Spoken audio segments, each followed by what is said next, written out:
I will tell you, that's one of the beauties of this, is when you have standards, it's amazing how, and you know how to communicate them and you stick to them, it's amazing how people will start showing up that have those same standards, and they literally look at you like, are you for real? I've been looking for you my whole life.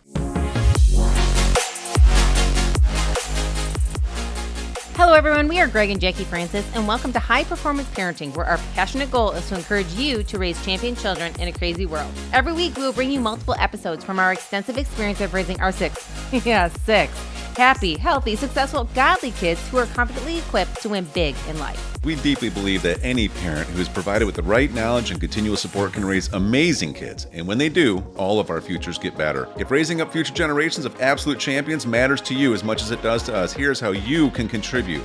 Like and share this podcast with everyone you know. And together, let's embrace this journey of raising champion kids in a crazy world. Hey guys, welcome back. We're super excited. We're going to keep talking here about friendships, friendship levels, and then how to apply it to your family. It's such a good topic. It's one of those ones that we keep coming back to and referencing, especially with our kids, that they continue to be in new, different situations with new friends. And again, as you and I have continued to learn the differences of the different levels of friendships. I have a question for you. Did you ever hear about the red and the blue ships that collided? Definitely not. All the sailors were marooned. So good. Let's stay focused on friendships. All right.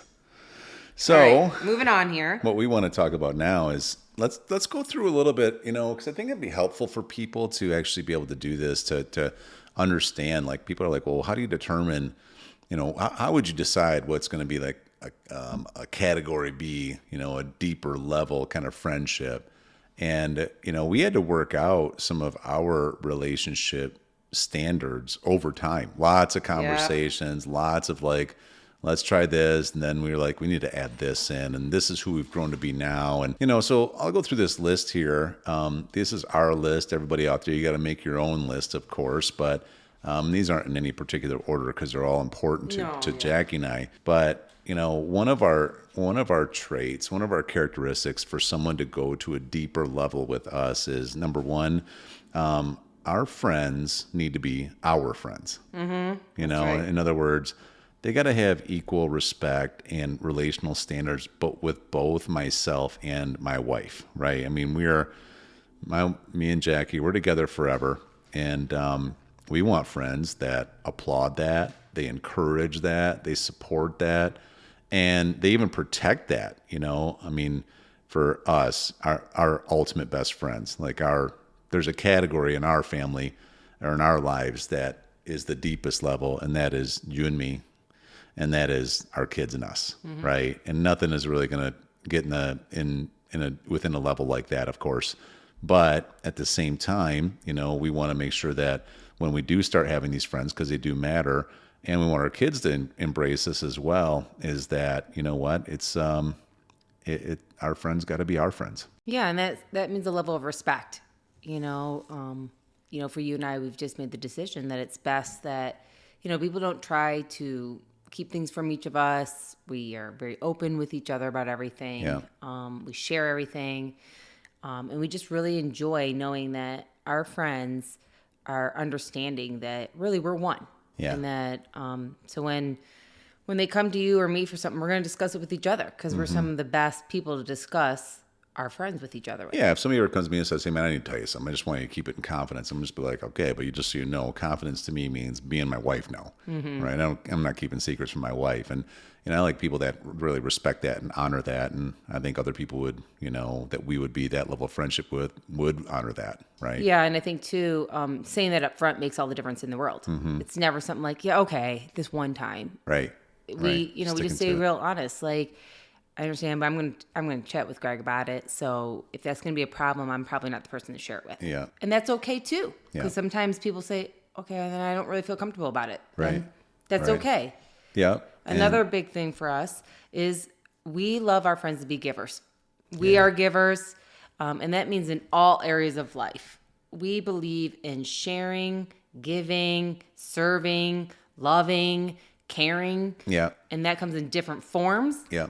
That can be sometimes financial, sometimes that can be with your time, sometimes that can be just with, who you associate with and bring them into association with. Some of that can be deep connection time, some of it can be fun time, but we are givers of ourselves, our family, and we enjoy having deep connected relationships with people that want to do the same thing. Yeah, Kingdom builders. We love being generous, and we love being with people who are generous, and it's just part of who they are. I mean, how many dinners do we have now with our friends? And it's like you almost have to creatively call in advance and like put a credit card down so they can't get there and sneak to the bathroom when dinner's done and go find the waitress and try to pay, without us doing it. I mean, it's kind of fun. We have game going on. It is. It's like a contest with who can, out bless each other. And that goes in all areas. You know what I mean? Like even in, where we give money to other people. We love sowing in to whomever God tells us to sow into. And like I said, sometimes that's financially. And that feels so good to be with people, living in a community, living life with others that love to do the same thing. That feel like it's a gift that we get to give. Not that I have to give, but I want to give. I passionately care about what God wants, and I want to give towards it. Whatever you put out there, you're going to get back. If you honor, you're going to get honor. If you're generous, you're going to have generosity given back to you. I mean, it's a principle.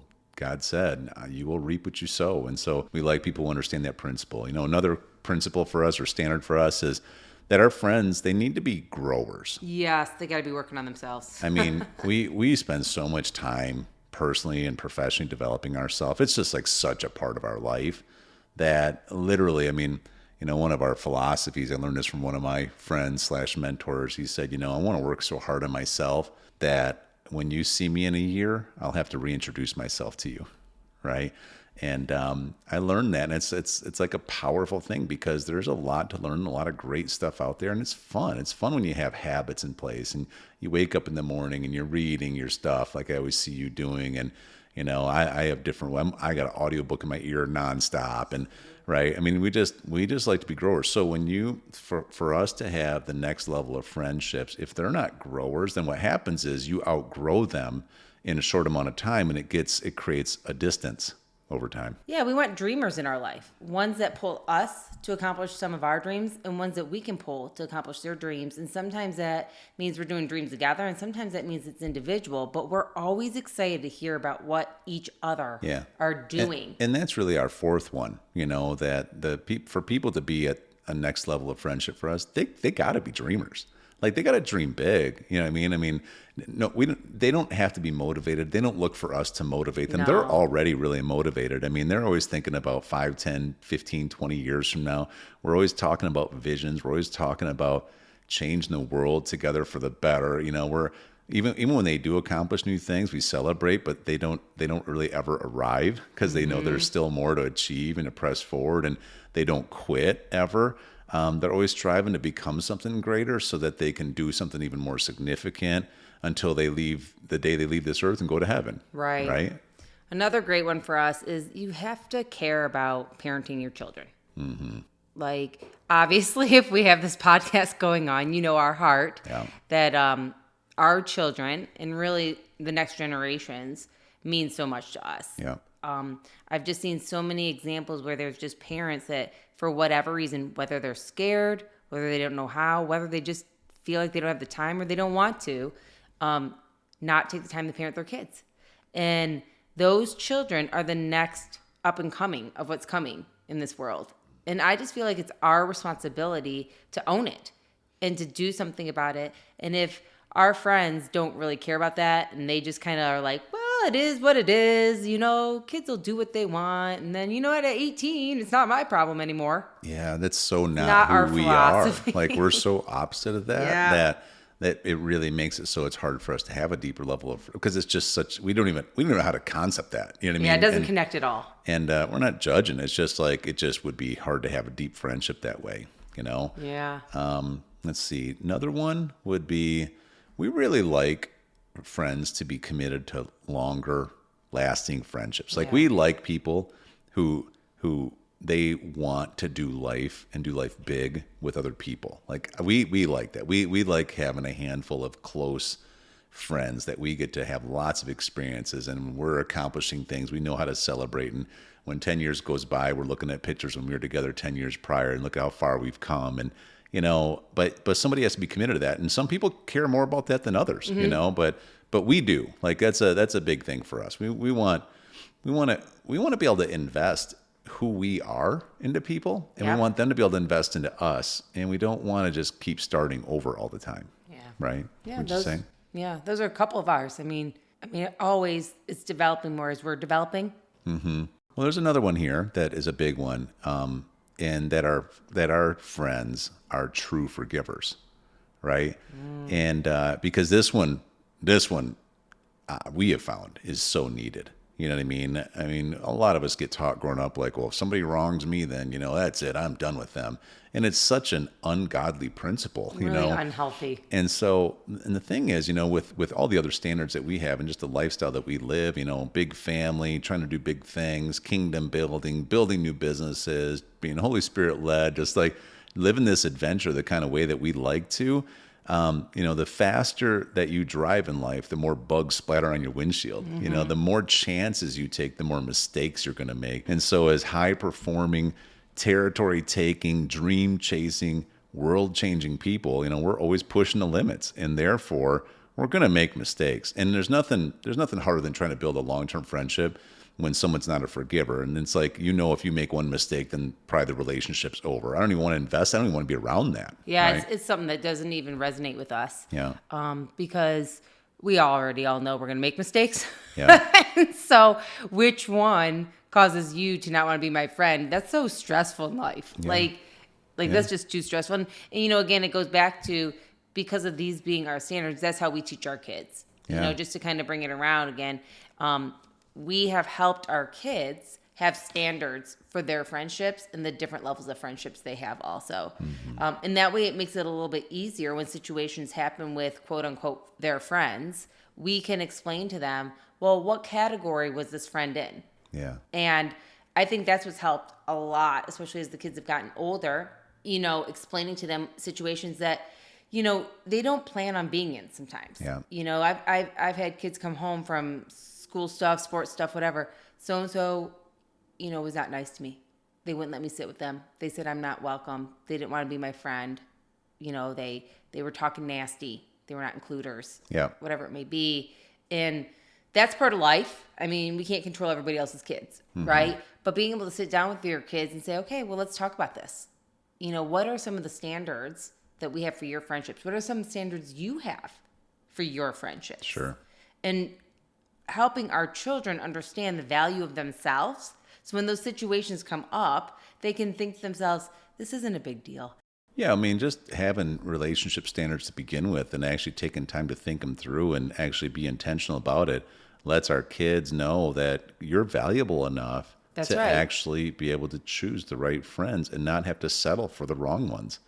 Just to kind of finish this part here, though, so that's one of our last ones is that, our friends are true forgivers.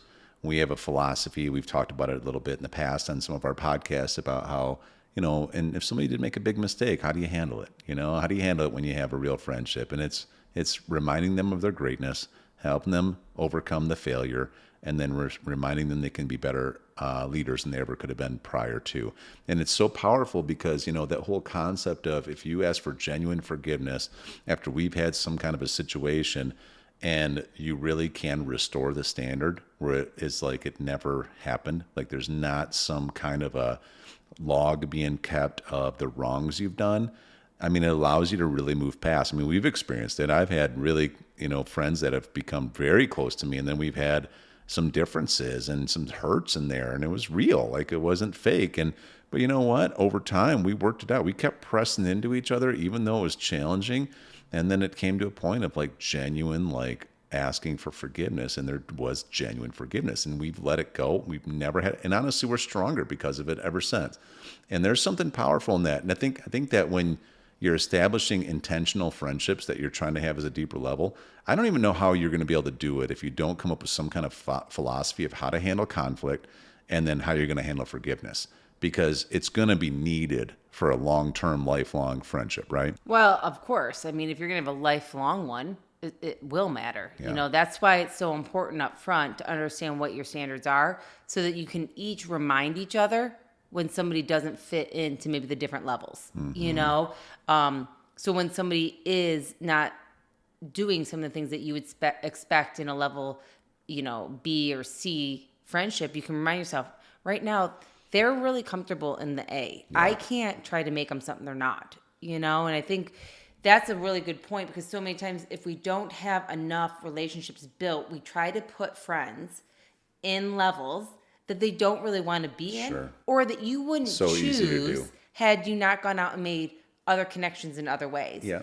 And that's why I think it's so important for us to just remind everybody that we were never meant to be alone. Yeah. You're supposed to have community, but you don't have to just settle with where you live or where you work or what school or what sports program. Right. You have the opportunity, especially in today's world, with things like Zooms and phone calls and planes and, all this kind of stuff. You can go visit and keep connections going if they matter. Right. That's why this is so vital, and we'll wrap this one up here in the next few minutes, but just some real practical things about friendship. See, we're going to talk next episode about how we inject this into our children a little bit more, but just I don't know how we would inject it into our kids if we don't do it.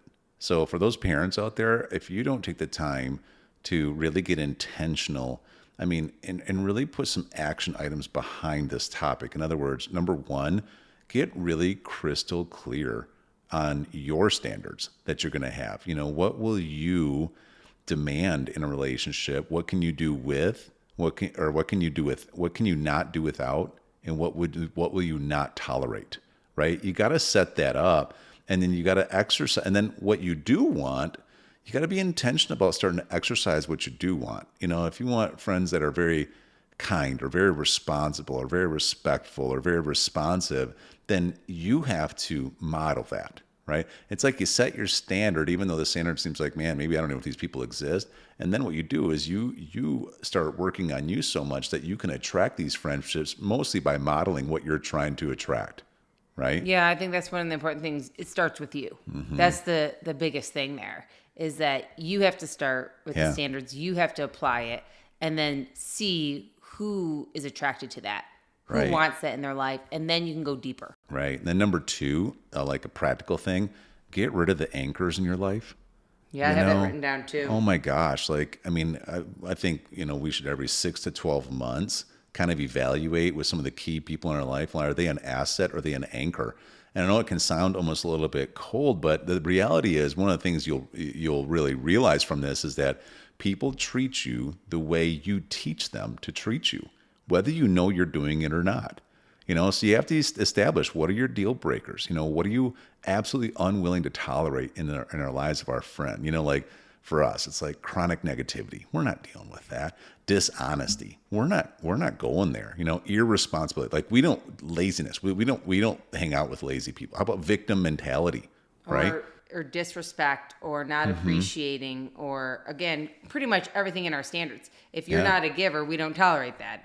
If you're not a dreamer, we don't tolerate that. And I wrote down here too, life is too short. Live life the way you want to with the right people. Yeah, I 100% agree. Life is too short because, it's like, and it's precious, right? And so, I know we live in this PC world where we're supposed to just like accept everything that someone somewhere tells us to accept. And that's garbage, right? It doesn't work. That's why there's so many unhappy people and so many people aren't getting anywhere.